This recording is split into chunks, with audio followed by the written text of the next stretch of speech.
Let's preview the Kansas City Royals for 2026 up next on Fantasy Baseball Today.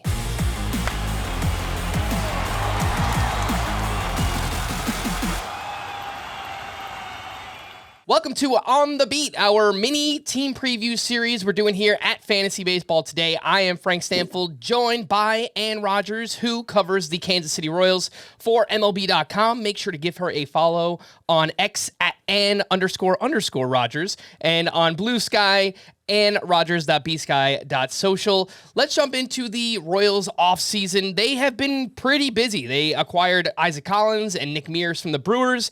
They also acquired Matt Strahm from the Phillies, which is a nice homecoming there as well.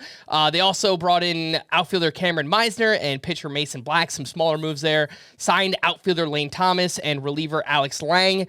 What have you made of this offseason for the Royals? Do you think it's enough for them to compete in the AL Central heading into 2026? Yeah, it's been busier for them than what maybe I thought it would be at the start. But really, they have done what they said they were going to do to an extent where they've kind of checked off all their boxes enough to say that they can check them off, right? They've got a couple more outfielders. They've got some pitching. And they're able to fill in some depth pieces. They believe that their core of the offense, Bobby Witt Jr., Vinny Pasquantino, Salvador Perez, Michael Garcia, they're going to carry them, that lineup in 2026. So now it's just about how can they add to those pieces. They believe Isaac Collins raises the floor, his ability to move around. They believe Lane Thomas can have a bounce-back season. He has the ability to play center field, kind of give that platoon option out there with Kyle Isbell. So is it enough? I don't know. They're not done, I don't believe, at least looking. They'd like to add at least one more bat, but we'll see. That's going to come via trade, so we'll see how things shake out there. I think if they started the season off with the team they have right now, they would be happy with it, but it would be a lot, as we know, pressure on those four hitters to really carry the lineup into this season.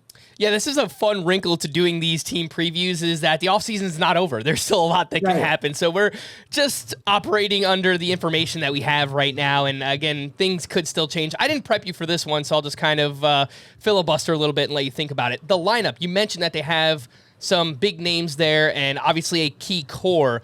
We've been talking on the fantasy side about who might lead off for this team. Do you think they view Michael Garcia as their leadoff hitter? Isaac Collins, maybe that would put a little bit too much pressure on him right away, but he is a good OBP source. So who do you think winds up leading off for the Royals this season? As the roster stands right now, I would put my money on Michael Garcia. I just think he's always had that skill set. He's always had the experience. He didn't last year just because he didn't have a great year in 2024, and there was no way they were going to put him at the top of the lineup. I'm sorry. Wait, what year? I don't even know what year it is. Yeah. In 24, there was no way they're going to put him at the lineup at the top of the lineup in 2025.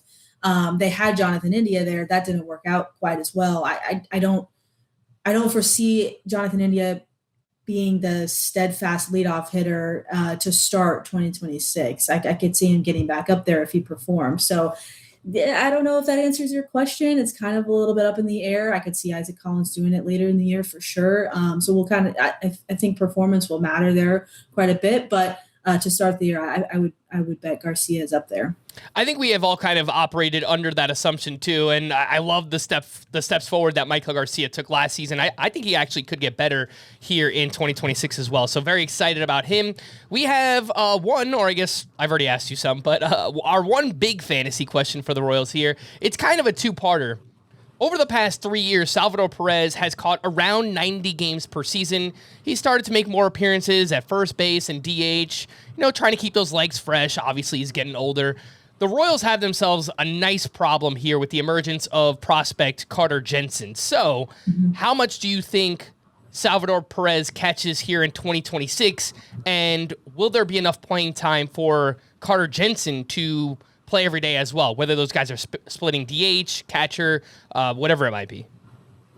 I do think there's playing time for Carter Jensen. I think a lot of it is going to come at DH and catch when Salvi's not catching, obviously. At the beginning of the year, I do foresee Salvador Perez taking the majority of starts behind the plate. He's fresher at the beginning of the year. They want to ease Carter into it, make sure he understands the pitching staff, all that goes into catching a big league game. They do think he can do it for sure. But I think at the beginning of the year, we'll see Salvi behind the plate for the majority of the time. In the middle of the year, as the season starts to wear Salvi down, he's much better he's much better offensively after the days that he plays first or DHs or even has an off day. I think he's starting to realize that as well. So I would start to see maybe a little bit more of a 50-50 split, 60-40 split, that sort of thing with him and Jensen, as long as Jensen performs offensively, because he's going to be in there for his bat. They want him to impact the team with his bat, and he needs to do that to be able to get the playing time that everyone foresees.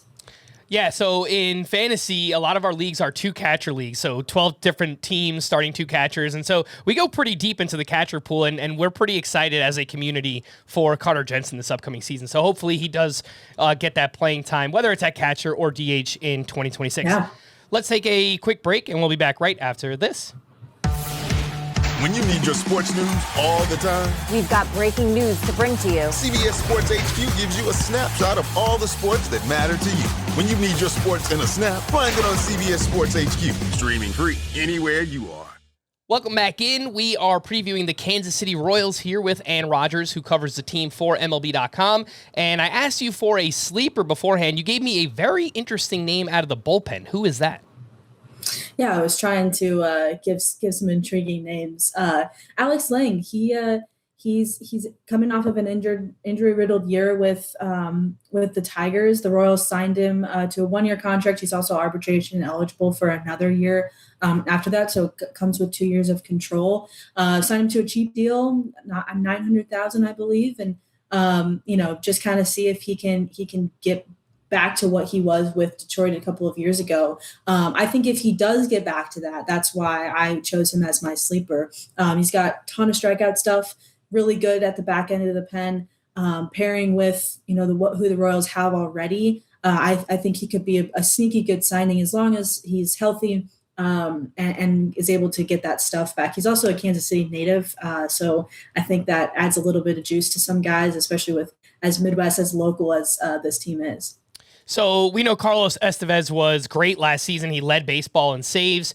There were, I would say, a few cracks, right, when we dig into the underlying numbers and things like that. The whiffs came down, the walks went up. He did allow a lot of barrels this past season as well. Nonetheless, had a great season. If Carlos Estevez were to struggle, do you see a world where Alex Lang can earn saves, or is he behind even the likes of like Lucas Erceg or Matt Strahm? I think he would be behind those guys. Erceg would be the number 2 there. He was a good setup man for Carlos last year, and he would that would be an easy transition for him if they needed to do that. And then Strahm obviously is going to be the number 1 left-hander out of the bullpen in high leverage situations. But the Royals and manager Matt Quatraro, he does not close himself off to things that happen throughout the season. Like, he would be, if a guy has earned spots, if a guy earns high leverage spots or earns more playing time in the lineup, he's really not opposed to shaking it up if they need it. So if there's performance there, if Alex is pitching well, that wouldn't surprise me, but it has to come with performance. Let's move over to the breakout, and this is one that many of us are hoping for in 2026. Who's your breakout for the Royals?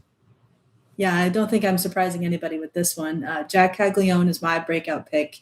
Young guy struggled in his first stint in the majors last year, but that doesn't mean his career is over. He's got a lot of really good things going for him and lots of upside.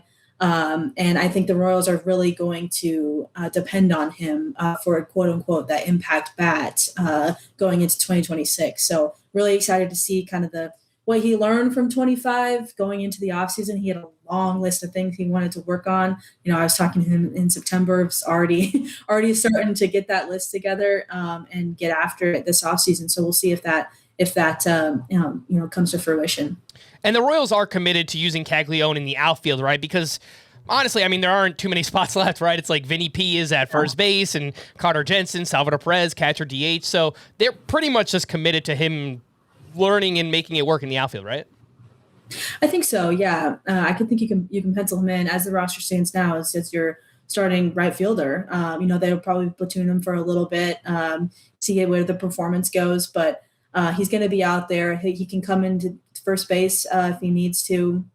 If they need to give Vinny Pasquantino a day off or Salvi's not playing there, he can DH too. So, but I would say the majority is going to be in right field, and he's picked it up well enough. I mean, there's some learning curve for sure, but he's pretty athletic despite his size. He's a massive human being.